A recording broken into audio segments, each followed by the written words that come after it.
Hello and welcome. My name is Tavishima Ayede. I solve sales and marketing challenges, and I'm making today's podcast from my living room. So expect to hear some interruptions in the background because even though it's a weekday, the kids are not feeling well, so they're at home and, watching Dragon Balls and stuff. Now, the goal of this podcast is not to tell you about my family life. It's about business education.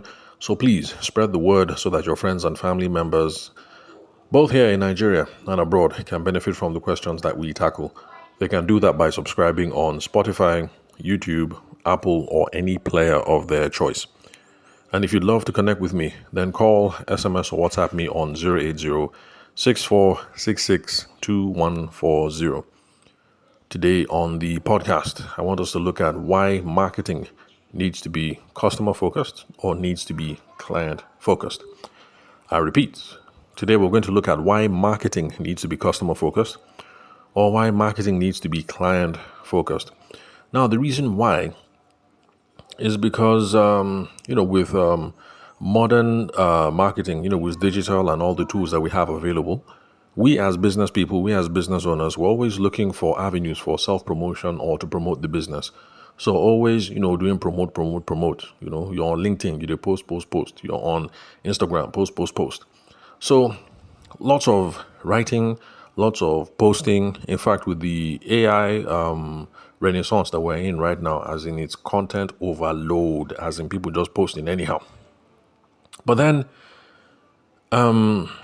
we business people, as a default, we always end up talking about why we are the best, why we have the best features. These are the benefits of doing business with us, blah, blah, blah.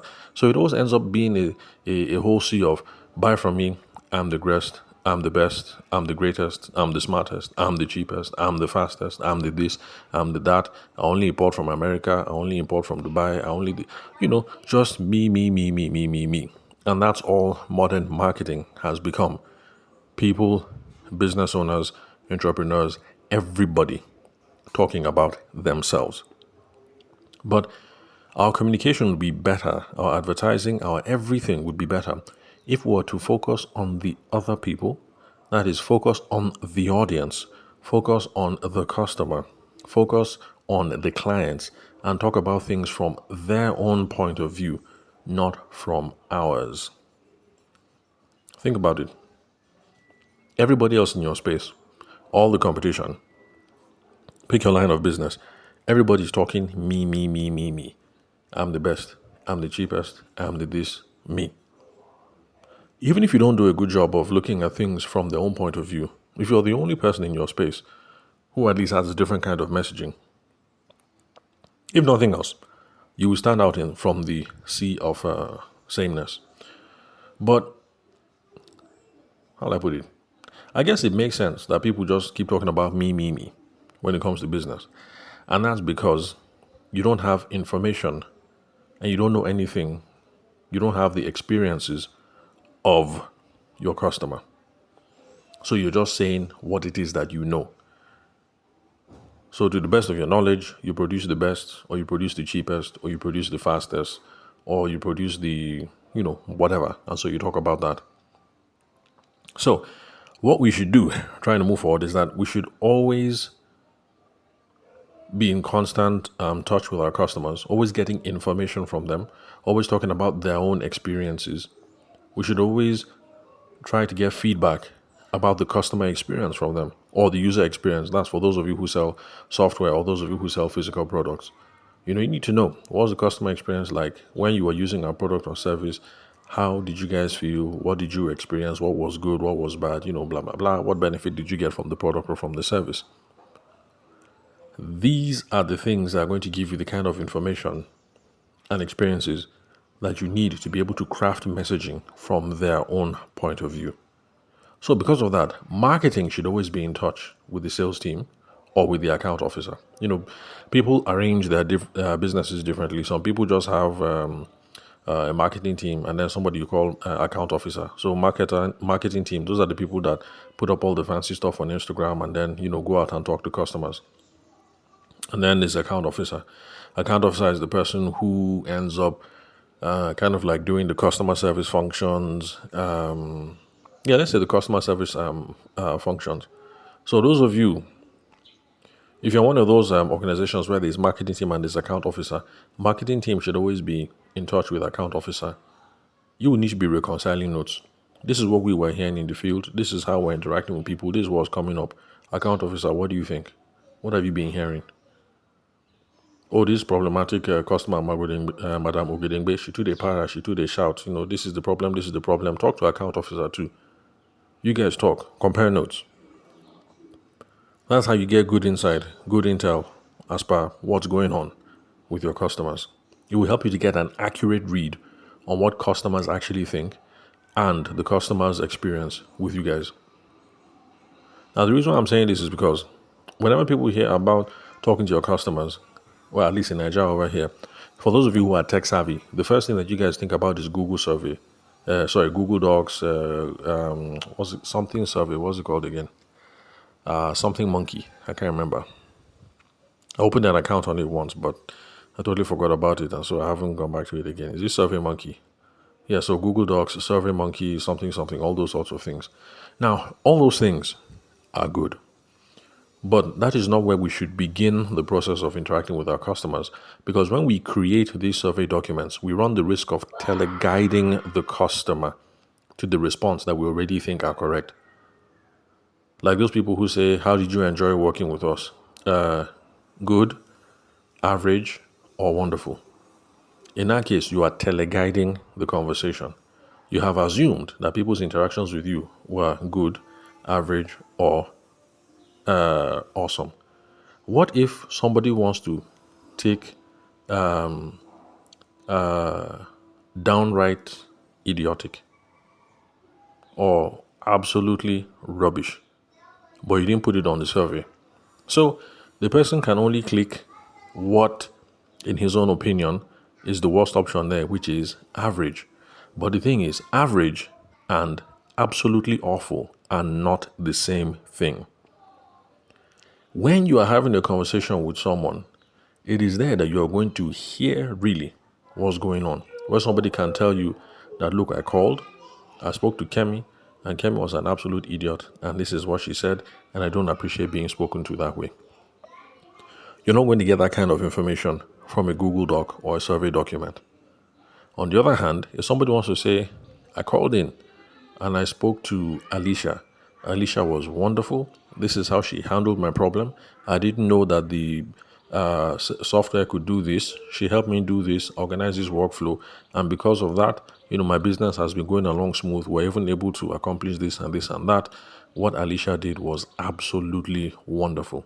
You won't get that kind of response from a Google Doc or a survey doc.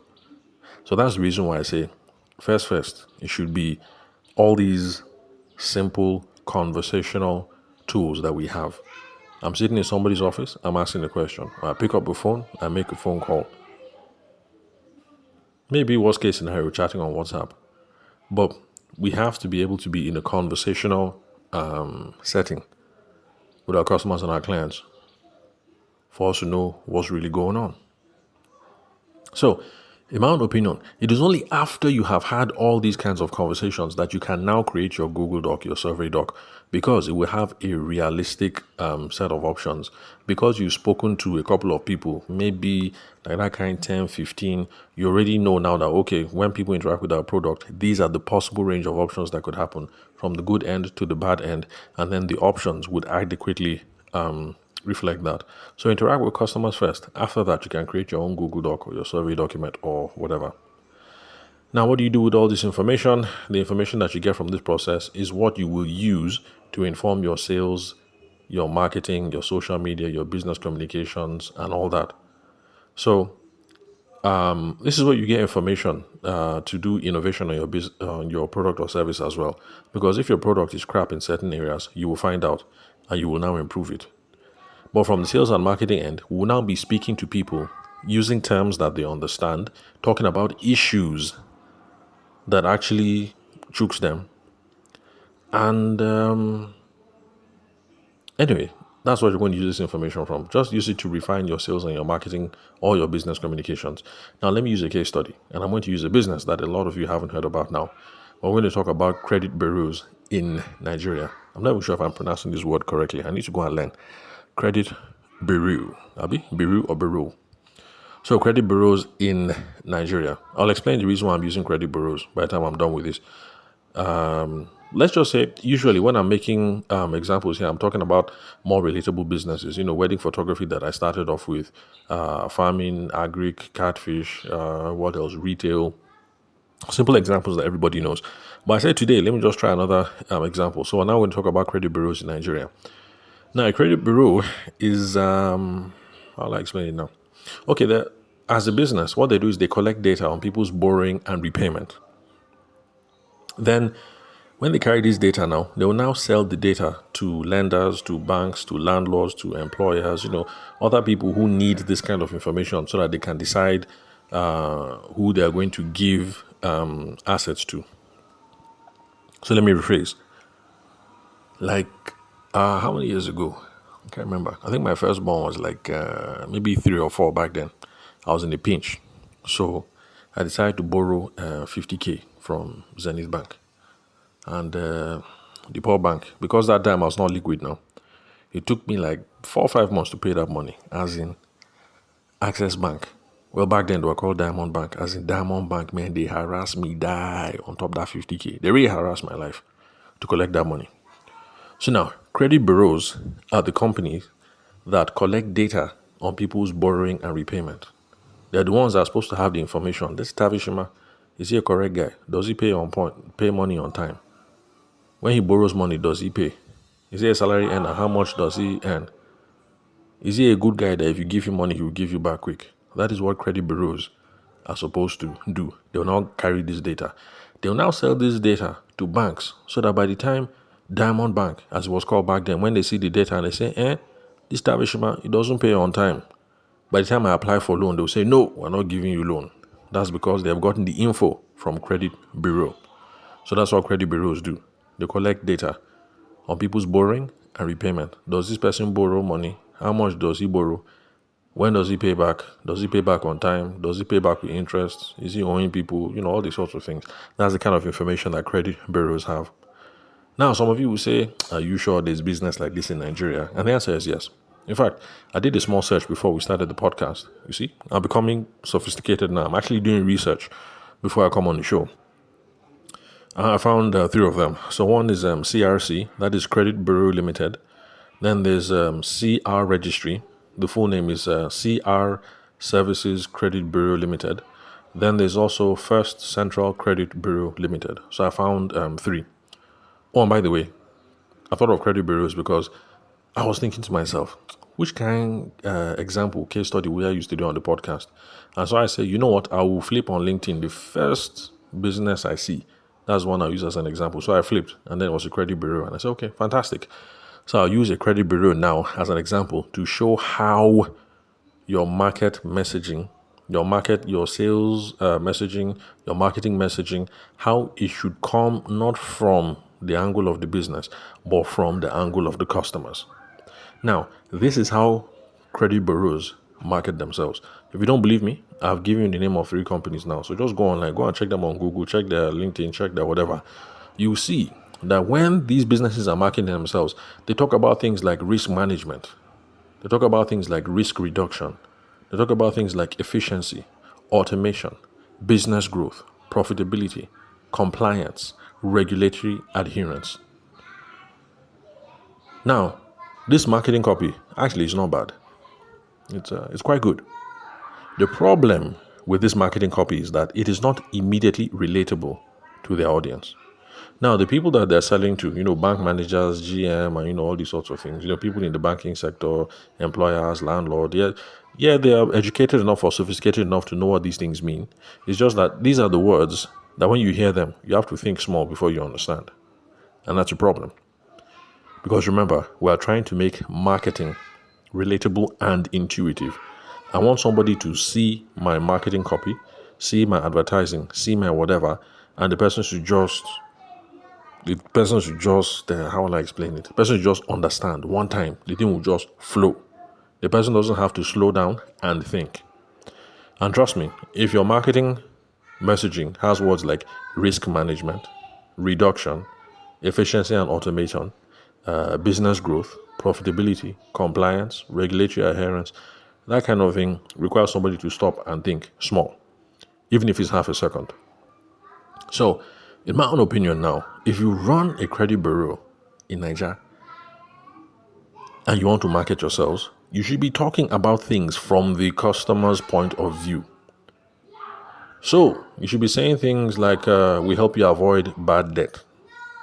Remember the example that I gave? Oh, when I say debt, I mean DEBT, not DEATH. I've now been able to pronounce this word correctly because it's something me and mom used to quarrel when I was small. She would say, I would say debtor, and she would say, no, it's not debtor, and then we'll be quarreling back and forth. I'm saying, that's exactly what I said. She would say, no, that's not what you said. That you said DEATH. And I'll say, no, I'm saying DEBT. So avoid bad debt. Abi? Debt? However it is you pronounce it. Avoid bad debt. So now if they say avoid bad debt, everybody knows what that means.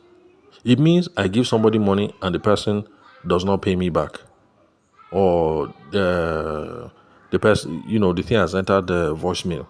Everybody understands that situation. Avoid bad debt. So that's how they should be marketing themselves. Do business with us. Avoid bad debt. You won't give people like Tavishima money who will take you 5-6 months to pay back 50,000 naira. That was back then. My situation has changed now. So if you loan me money now, don't worry, I'll pay you back on time. So don't worry about that. By the way, if we're friends, you shouldn't be loaning money. You should actually call me up and say, Tavishima, I like what you do. Let me have your account number. I'll just send you like 5M. Just carry and flex. Just to say thank you for what you do.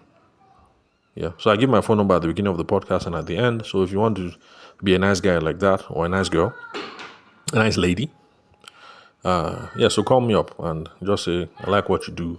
Send me your account number. Now, where was I? So they should talk about avoid bad debt. Or they can talk about process your loans faster.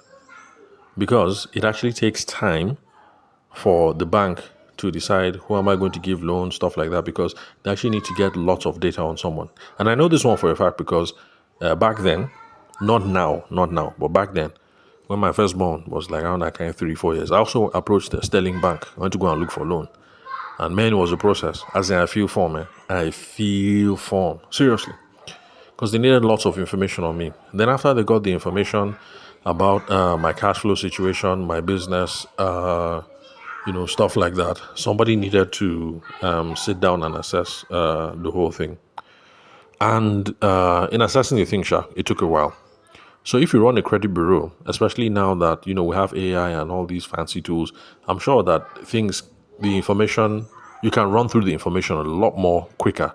Just gather the info, give it to AI. AI will print out recommendations, carry recommendation, give it to case officer. Case officer will now sample it, check 1 or 2 things, make sure everything aligned. Then you now decide, okay, yes, I'm giving you the loan. No, I'm not giving you the loan. But you see, that can be a benefit. Process loans faster. Or credit bureaus can talk in terms of identifying risky customers early. So that Sterling Bank now, if they're able to get access to the information that that Access Bank gave me 50K, it took me 5-6 months to pay the money back, and the money I paid themselves, the money no complete.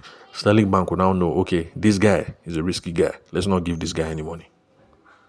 By the way, I'm not owing Access Bank any money. I'm just, giving an example. So those are terms that credit bureaus can talk about. Avoid bad debt. Process loans faster. Identify risky customers. Or we will assist you in recovering loans. If they talk in those terms, those of you who are listening to this podcast right now, who when I said credit bureaus were saying, what is that? You people will never have to say, because you will understand from the small messaging you've been seeing out there that this is what that kind of business does.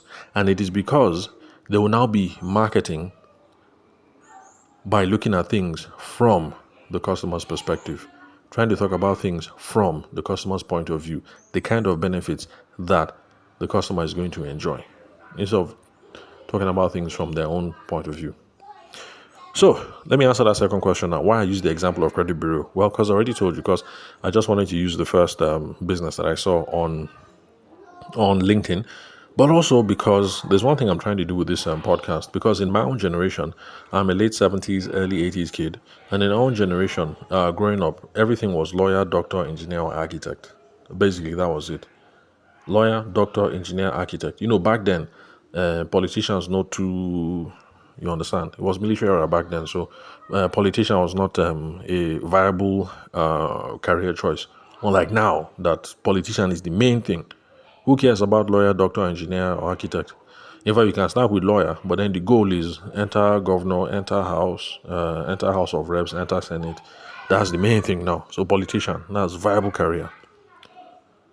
So back then now, yeah, lawyer, doctor, engineer, architect. That was all.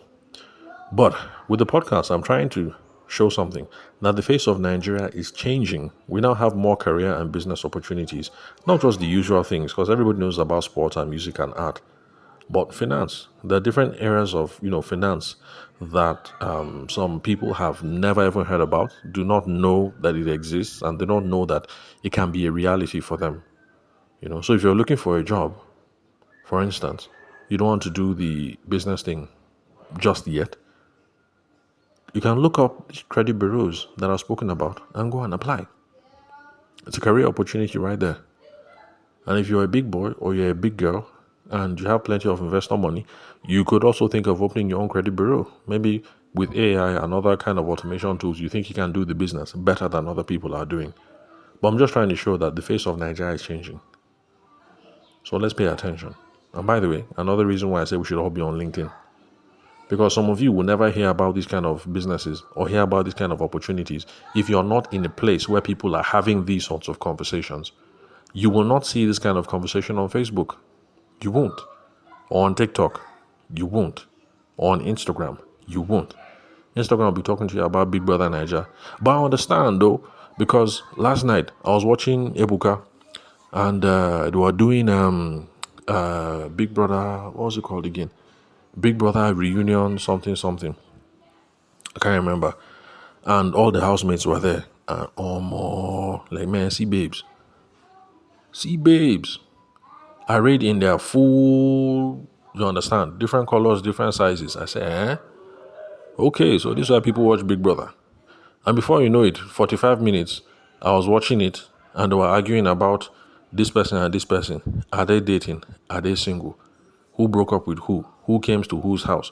Who is owing who 300,000 naira? Who is this? Blah, blah, blah, blah, blah, blah, blah, blah. I'm telling you, I'm ashamed to admit, but last night I wasted 45 minutes of my life. I was watching Big Brother Niger reunion. Anyway, so I understand. But, it's a nice way to step down. You've had a rough day, things like that. If you just put on the TV or you open Instagram and then this is the kind of thing that is there, you just use it to step down. I understand. But still, try and make yourself available and try and hang out in much more serious places online. So please, for those of you who haven't opened your account on LinkedIn, go and open an account on LinkedIn. They're not paying me. This is not a sponsor or something. They're not paying me. I'm not getting any money from it. I'm just telling you that it will help you. There's more to life than Big Brother Niger. Although Big Brother Niger is fine, it's correct, it's fun. And to be honest, if I can get the phone number of one or two of those babes that I saw there, I won't mind. But go and open an account on LinkedIn as well. Serious content too. Nigeria is changing. We need to roll with the times. We need to upgrade. All right.